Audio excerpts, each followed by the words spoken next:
Welcome on into Forward Progress presented by the Hammer Betting Network. I'm your host, Eric Pauly of the Gold Sheet, joined with professional sports bettor Suma and Eric Eager of Sumer Sports. Reminder, push that like button, subscribe to the channel, share the content, and if you want to comment, make sure you are subscribed so we can read your comments in real time and discuss some of your questions live on air. And before we get into talking all things NFL draft, which is on the horizon, have to mention that Pinnacle is the world's sharpest sportsbook, offering competitive odds for over 25 years. We preach line shopping on this channel, and with everyday competitive odds, Pinnacle should be one of your available outs. In order to support the show, if you sign up to Pinnacle, use code HAMMER when signing up. It's your trusted sportsbook for 25 years. Bet smart, bet Pinnacle. Must be 19 plus in Ontario. Please play responsibly. Pinnacle is not available in the United States. Gentlemen, the NFL draft is on the horizon, and now we have a little bit more information. We have probably some more sound mock drafts, and we have some betting lines offered by Pinnacle Sportsbook about some of these certain different players, where they're going to be drafted, so on and so forth. So let's start with Dallas Turner, defensive end for Alabama. He is looking like probably the most obvious non-quarterback pick. His current draft position market is over 9.5, minus 135, under plus 104. But then some other options with Dallas Turner is to be selected in the top 5, minus 155, to be the first defensive player selected, minus 135, and the first non-quarterback taken, 75 to 1. He'll have to leapfrog some wide receivers there and some offensive line, presumably. But Suma, talk to me. What is your outlook on Dallas Turner? Do you like any of these bets? And just overall, where do you see him being the best fit? I think the best fit is Atlanta at 8, to be honest. It seems super chalky, and when I look at my mock tracker, I've tracked 27 mock drafts, and he's going 8th in 23 of them. And I think in one mock draft, he also goes to Atlanta, but at a different draft slot after a trade down scenario or something. So it seems super chalky because it's like the most obvious non-quarterback mock right now, but it fits so well because Atlanta has 0 edge rushing presence. Terry Fontenot is super high on these young guys, like 21 years old. He's 2 years younger than Jared Verse and Layatu Latu. He doesn't have that elite athletic profile, but I think it's still pretty good with a 8.7-ish RAS score or something. Much higher wingspan than those other guys. I mean, it's like a pick where we have a perfect need. We have a great profile of the GM history. And I mean, other than that, let's say a wide receiver drops like a Roman Dunze or Malik Neighbors. I can also see Atlanta going wide receiver because Zach Robinson will bang that 11 personnel, and I am not sure that Rondale Moore is necessarily a great blocker on all these run blocking schemes. So wide receiver I could also see there, but I mean Dallas Turner, it makes so much sense, and I think right now I could only look at Turner under 9.5, top 10, and first D player off the board. Yeah, he fits a great athletic profile, like you mentioned there, Suma. He is a need for the Atlanta Falcons, and he also fits the bill of what they like to select. So that could be a great way to go about betting Dallas Turner. Eric, are you seeing this Dallas Turner pick the same way Suma is, or do you potentially see him sliding a little bit more? I see it very similarly. One of the things that's very, and my former colleague Steve Palazzolo talked about this, but when you look at the defense for the Rams last year, which was coordinated by Raheem Morris, who's the head coach now at the Falcons, they had Michael Hoyt drop back into coverage 256 times. Byron Young, another edge, drop into coverage 132 times. If you look at Dallas Turner, his data has him dropping into coverage 91 snaps last year versus, Jared Verse is only 21. If you look at Latu, he was only 21, also coverage snaps as well. Will Anderson, that was one of the knocks on him, coming out of Alabama, was he was more of a Kyle Van Noy type, where he was not just a put your hand in the grass pass rusher, but he was more of a complete player that is sort of a traditional 3-4 edge player of the Bill Belichick ilk all the way back to the Giants.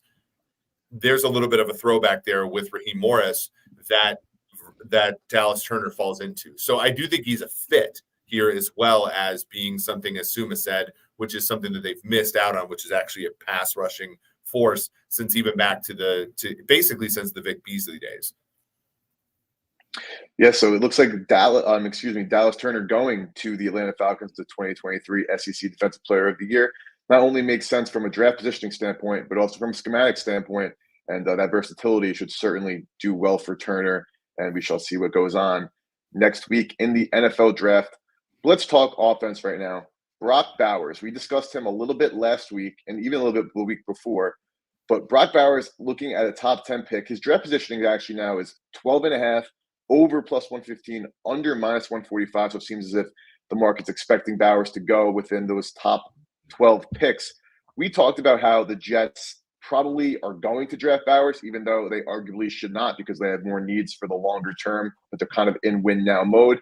Eric, talk to me. One, is Brock Bowers worth it to take this early at the tight end position? It's not worth it. And here's the thing. If a tight end was worth taking this high, Brock Bowers would be it, right? He's got the athleticism, he's got the production, he's got the profile.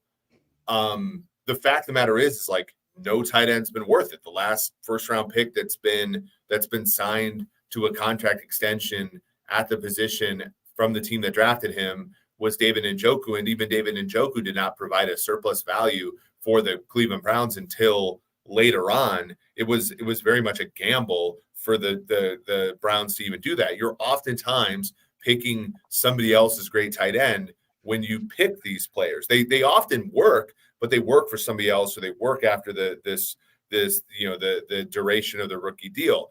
There's just so much more value. I mean, obviously, we had the video at Sumer Sports last week about it.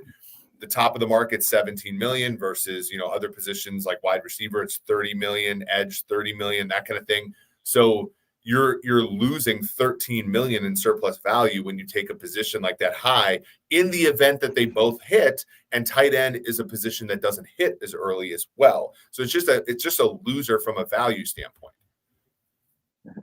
Yeah, no, it certainly makes sense. Like you mentioned, tight ends that were going so early in the first round have not really panned out so far for the team that is drafting them. And obviously, having a premium pick as the top 10, the Jets are in win now mode, but it's a situation where they probably should look to a more valuable position.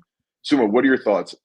Brock Bowers right now to be selected top 10 is even money in that draft position, again, under 12.5, minus 145. Do you think that he is worth taking, or should those teams in the top 12 look elsewhere despite the immense talent? I'm not sure that he's worth taking. I also agree with everything that Eric said.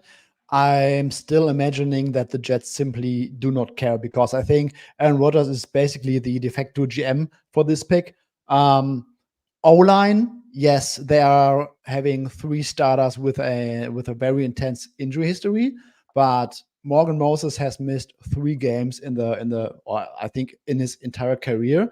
So when you are drafting an offensive tackle here, you're basically drafting a player that you do not want to play this year, because you want Tyron Smith to play on the left side. So you're basically only drafting insurance for this year, maybe someone who can play guard, but then you would be drafting a guy who might be an upgrade over John Simpson, for example. You want John Simpson to start a left guard who you signed in free agency. So yes, from a long-term perspective, I think OT makes a lot more sense, but the Jets are so all in, and their pass catching options right now are Garrett Wilson, Mike Williams coming off ACL, Alan Lazard, who might not even be on the roster in week 1, Tyler Conklin.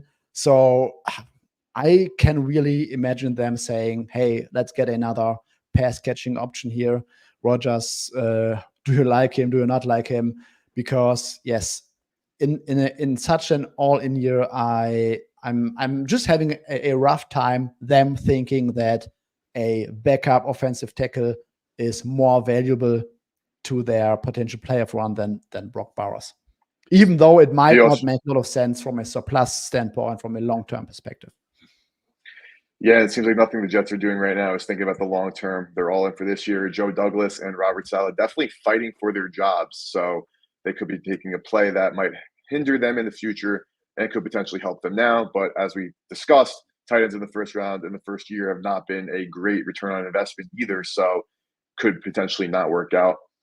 But gentlemen, let's shift our focus to a mock draft by Peter Schrager, one of the more well-connected people in the National Football League, and he got a little unique in his first edition of his mock draft. The big moves that he made in the first round is he has the New York Giants trading up to 4 with Arizona to select Michigan quarterback J.J. McCarthy. And then Arizona at pick 6 after Marvin Harrison goes 5 to Los Angeles takes Rome Odunze over Malik Neighbors. Then the big swing here is after Neighbors has a little bit of a draft slide, the Colts leapfrog to number 9 pick and trade with the Chicago Bears to then select Neighbors, finalizing this draft with 8 wide receivers in the first round. Suma, I just gave you a lot to unpack. You could start from the top. What do you think about the Giants getting McCarthy? What do you think about Odunze over Neighbors? And do you think that 8 wide receivers will go in the first round? Yeah, so first of all, I think that Peter Schrager is or seems to be very connected. I would still take his 1.0 with a huge grain of salt, because last year I think his both mock drafts were actually very terrible. He didn't nail like a lot of stuff, and I mean there are a few interesting nuggets, but Giants, JJ McCarthy, I just don't see it. I feel like they just want to get a, I don't know, wide receiver and look to win with Daniel Jones. I feel like there is some urgency in that franchise right now. So tough to see them trading up and then taking quarterback 4. Don't really see that. The Bears trading down when there's Malik Neighbors in their lap, also hard to imagine, even though they might get a ransom. Don't know, but in a vacuum, I feel like the Bears are looking to get a absolute stud wide receiver. And if there's not a wide receiver, they might be looking heavily to trade down. But if a guy like Malik Neighbors falls to them, I'm not sure that their number one wish is to trade down from that. Let's go further. What I found interesting is that he had a comment about Terran Arnold, who moved heavily towards cornerback 1, like over the weekend. I think last week he was in the plus 240 range. Now Arnold is priced at around plus 120-ish to go first cornerback. And Schrager said on his podcast that the league or all scouts absolutely rave about Terran Arnold. Great character guy off the field. Stuff is amazing. Also in mock drafts right now, it's pretty much a 50-50 split between Arnold and Mitchell. That there were some comments that he is a little bit raw and teams might not be as high on him. So I think that was pretty interesting, and also seeing Arnold climbing in the market so far.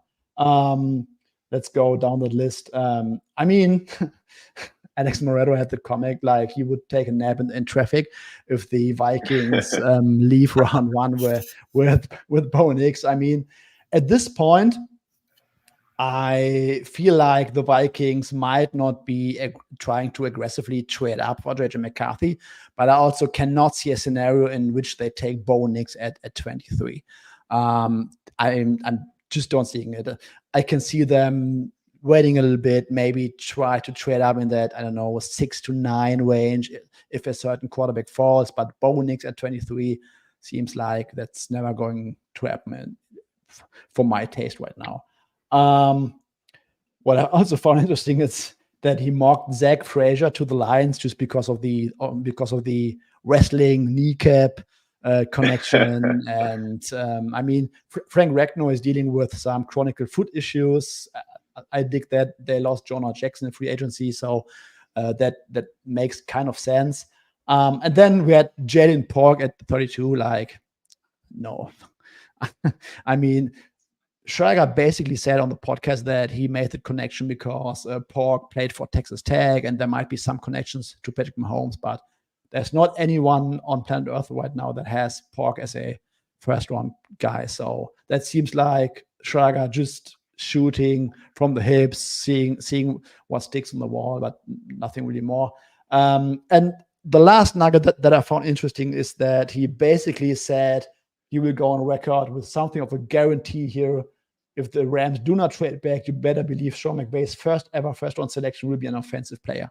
So that was kind of interesting, him being so bold about that.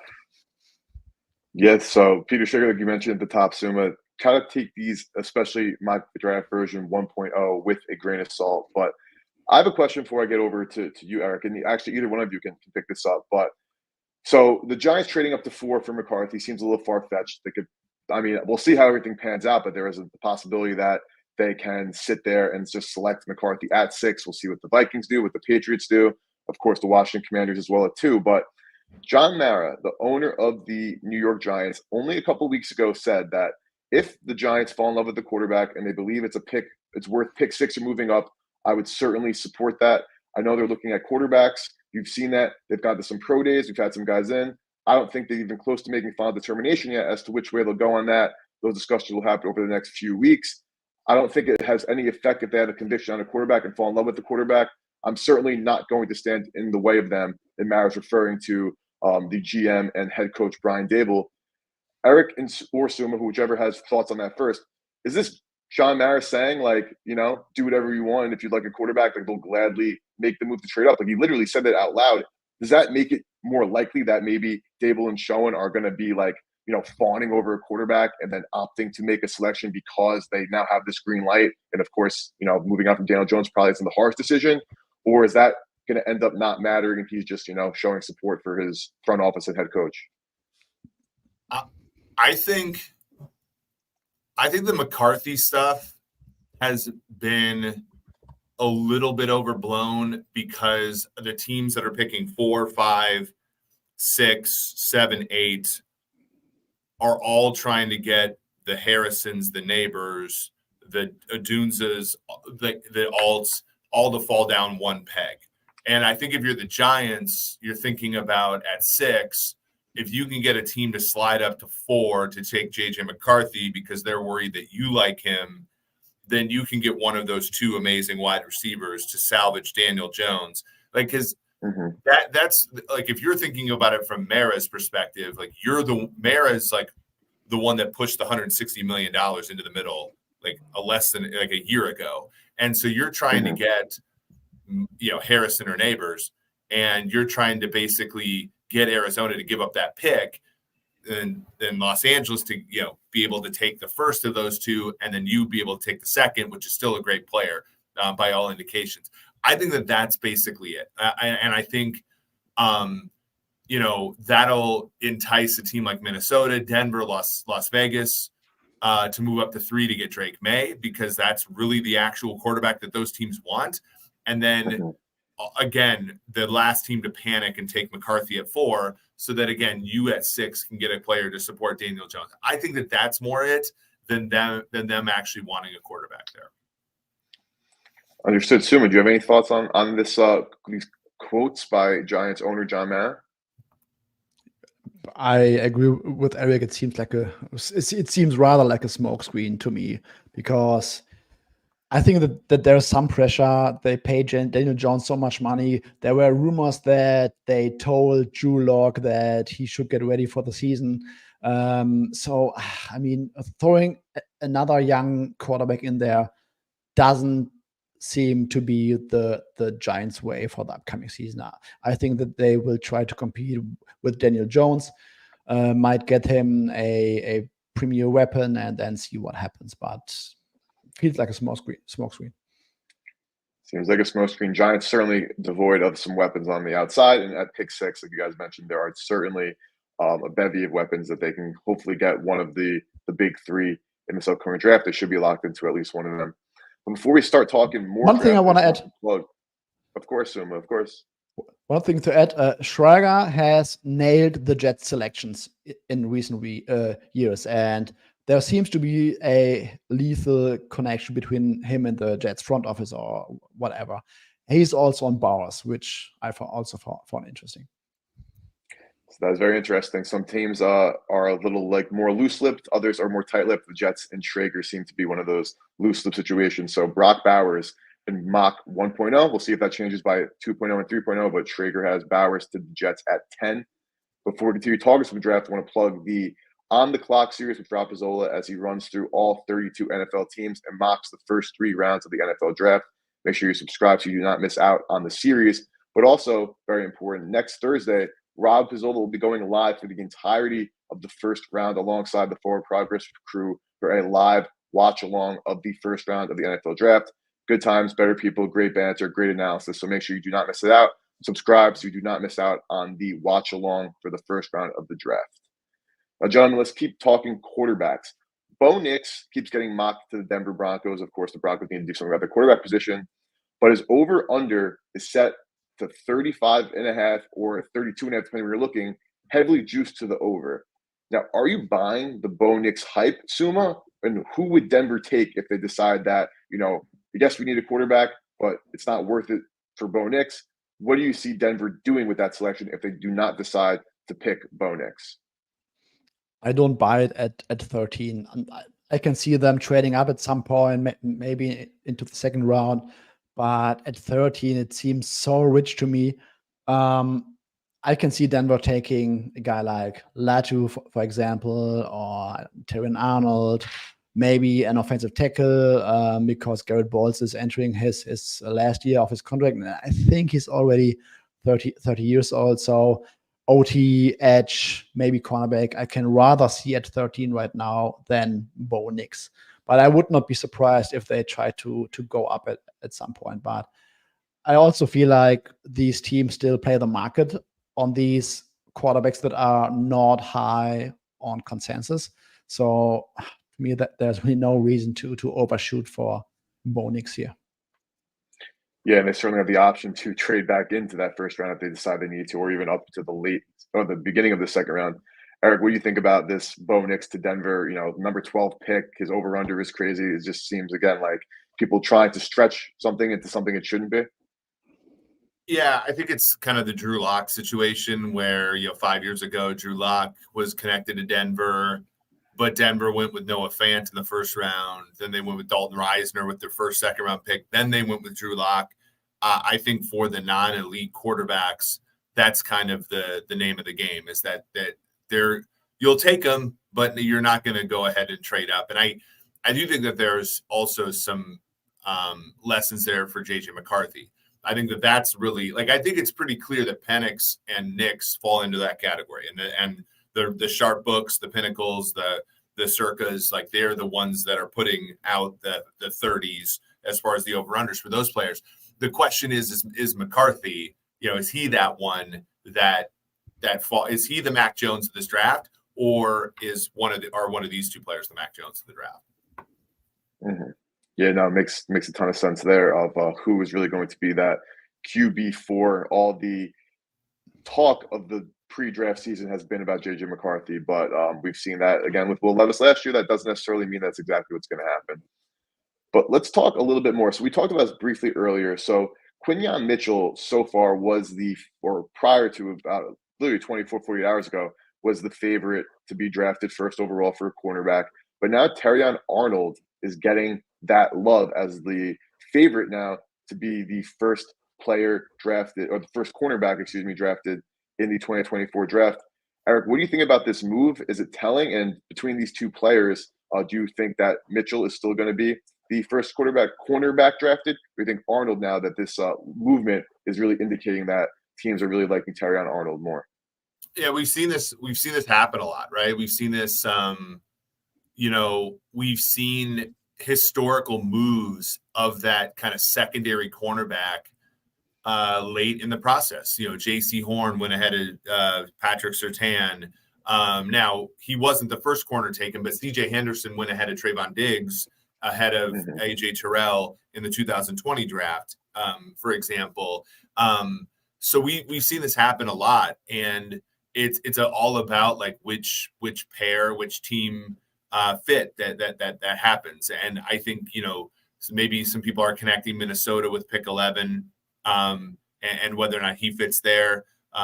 So yeah, I believe that, Steve. That has been something that has been a thing for a long time as far as these drafts are concerned, where that second corner sort of creeps up and ends up being the first player at that position taken, or ends up being surprised like Henderson was in the 2020 draft by the Jags at pick 9. Suma, what are your thoughts on the Terrion Arnold move and the debate between Quinyon Mitchell and Terrion Arnold as the first cornerback selected? I think it's pretty much 50-50 at this point. So there is not really a strong stance either way. Daniel Jeremiah mentioned on one of his podcasts, I think it was like 3 or 4 weeks ago, that he would expect Mitchell to go first. But that was basically the only real information out there. Like when you look at consensus big boards, these guys are pretty close together, like, I don't know, 13 and 14, for instance. Like there's not much of a gap separating these two in terms of mock/big board information. So I think it will be like a taste for some teams. There were some rumors that the Raiders like Arnold a lot. And there are also some rumors in recent weeks that Mitchell is still regarded as pretty raw. And yes, he crushed all the offseason, but there were some issues on his tape or whatever. I cannot remember the source that I read on that, but I just think that as we get closer towards 50-50, that probably reflects the true information that is out there at this current point right now. Yeah, no, totally understand that. Definitely going to be an interesting note for who is the first cornerback drafted. So, Jason, let's bring up some of the odds from Pinnacle of the positional market so we can take a look at that. We have a bunch of different offerings here from Pinnacle. We had a question about receivers, I think, so we should tackle that one first if we can get that. We talked about this a little bit last week. Suma, you could start us off here. Total wide receiver selected in the first round, under 6.5, minus 218, over 6.5, plus 185 over at Pinnacle. Talk to me, where's your head at in that market? I think that's priced very well. I would still lean towards the under here because I think there's from a distribution standpoint, there is a higher chance that it lands on 5, for example, than on 7. It's just hard to see 7 wide receivers getting drafted. When we look up the board, like there are our 4 locks like Harrison, Neighbors, Dunze, and Brian Thomas, and then it's pretty much about like Adonai Mitchell, Xavier Worthy, for instance, and who is also getting some buzz, Led McConkey, for instance. So you would need pretty much these 3 guys to go in the first round. Adam Schefter mentioned that the league is probably higher on Mitchell than the media, and he will not be surprised if he goes like early 20s, for instance. But then we still need 2 other wide receivers to go in the first round when teams probably trending towards stacking more of these premium positions late in the first round. I think last year out of the last 8 picks, there were probably 6 or 7 like offensive linemen or defensive linemen, when I remember correctly. So really hard to see 7 wide receivers going in round 1. I think the probability for 5 is definitely higher than going for 7. So, Eric, you mentioned this last week. You talked pretty in depth about how when you are looking at the first round of the draft, teams are going to prioritize picking people in the trenches over receivers. Now, at the current price of minus 218 for under, is there still value, like Asuma is saying, the distribution is showing that there's more likely for 5 than 7? Or how are you viewing this pick? Because I know you are on the wavelength of that there aren't going to be 7, but in terms of pricing, is this a good bet that you would make? No, I think that this number is fair. I agree with Suma that that the unders. I agree with Suma that that you're more likely to get under than over, but that's reflected in the market. And Pinnacle, is the best sports book that there is, and I think that they have this nailed here. So no, I think that that's not a bet I would necessarily make. There are other places in these positional markets that make some more sense. For example, if you like under 6.5 wide receivers, and that's a bet you want to make, a correlated bet is over 9.5 offensive linemen at -155. You're paying less of a price to bet on basically the same thing there. And so that's more of what I would take in that event. Understood. No, great breakdown for that. When we're looking at these markets, Jason, why don't we go back to the quarterbacks? Because I have a question about this. So obviously you have Caleb Williams going 1, some combination of Drake May, Jaden Daniels going 2, 3. And then the questions then become whether or not it's JJ McCarthy, Michael Penix, Bo Nix, who sneaks into the first round, who doesn't. Eric, does this become a question of like just literally how do you view Nix and Penix's draft stock for the over 4.5? Because you have to have one of those guys getting drafted in the first, assuming McCarthy goes in the first, to hit this over. Or is there value on the under if you really do believe that Penix and Nix are not first-round draft picks and you're getting plus money there? Yeah, I think that that's one where there's been value on the under the whole time, and we've been saying that on the show for a while. The fact that Nix and Penix, their draft number props have come out, I mean, makes this even more. I mean, you're looking at the or though, like it only takes one to lose this bet, which is tough. But the history of the NFL suggests that both of those guys are going to fall in the first round. The other part, and I know we've talked about this in our Forward Progress Telegram, is the teams that trade back into the first round for the 5th-year option are not going to be doing it for quarterback.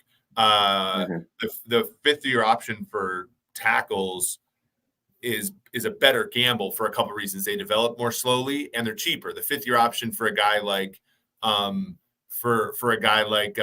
Jedrick Wills was like $11 million. For a guy like Tristan Wirfs, who's actually been awesome, is like 14. Take Jordan Love is more like 20 in the 20s. So I think that, and of course that makes it less likely that a team's going to trade back in for a guy like Nix or Penix. They're just going to wait till pick 33. And because the 5th-year option is just more efficient, meaning that it's not a value to them. So I think that in this draft, you're more likely to see teams like Carolina, like Cleveland, teams without a first rounder, or teams that are picking closer. A team like Tennessee, let's say Tennessee goes Rome Odunze or Malik Neighbors or something at 7 instead of Joe Alt. They might trade up from 38 or so to go up to, like, let's say 31 and go and get a lineman to leapfrog Kansas City, who needs a left tackle. Like that to me is going to push down all those quarterbacks into round 2. Gotcha. Totally understand that. And that's a great breakdown for us. So that is going to wrap up our show. We have another edition of the show next week before draft night. So make sure you are subscribed to the channel, like the content to blow it up. And again, we want to thank everybody for viewing. Hit that like button, subscribe, share the content. Same time, same place next week as we get ready for literally the day before the NFL draft. So we'll see you guys next time. Thank you all. Have a great day.